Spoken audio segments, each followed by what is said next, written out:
انواع الدايت كتير قوي قوي قوي قوي قوي، معظمها اصلا مش حاجات ميديكال ومش حاجات مدروسه اطلاقا، وبتبقى طلعت على المنتديات لمجرد ان احنا شفنا انها بتخس.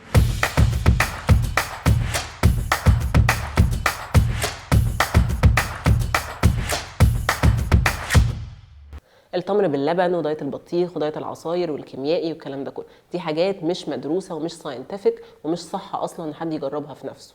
لو مسكنا الحاجات اللي فعلا مدروسه والحاجات اللي فعلا اتجربت والحاجات اللي معمول عليها ريسيرش، الحاجات اللي فعلا مدروسه ومعمول عليها دراسات، هنقول مثلا النباتيه، هنقول الكيتوجينيك ان احنا نمشي كيتو، هنقول اللو كارب دايت، هنقول مثلا الانترميتنت فاستنج الصيام المتقطع، رغم ان هو مش دايت قوي يعني بس برضه يمشي في المجموعه دي. اللو كالوري دايت تقليل السعرات، كل دي حاجات مدروسه وفعلا معمول عليها دراسات. اي حاجه تانية بقى غير اللي انا قلتها دي بتبقى حاجات معموله على المنتديات لمجرد ان حد لقى انها نزلته ميزان.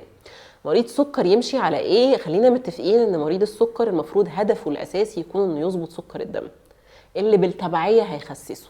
فاي دايت سعراته بقى قليله، الاكل فيه نباتي، الاكل فيه مش عارفه ايه، مخليني طول الوقت سكري طالع نازل، دي مش فكره صح اطلاقا لاي حد اصلا، وبالذات لمريض السكر. فلو مثلا دايت تقليل سعرات بس كل ساعتين باكل تفاحيه، كل ساعتين باكل جرانولا بار، غلط تماما.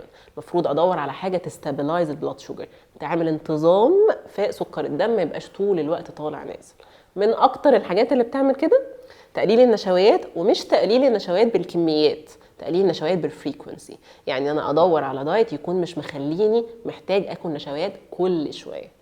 معظم الناس مش بتركز ان انا باكل نشويات كل شويه، بتركز باكل نشويات قد ايه، بيركزوا في الكم. احنا عايزين نركز في الفريكونسي، ما بقاش باكل كل ساعتين نشويات ولا كل 3 ساعات نشويات.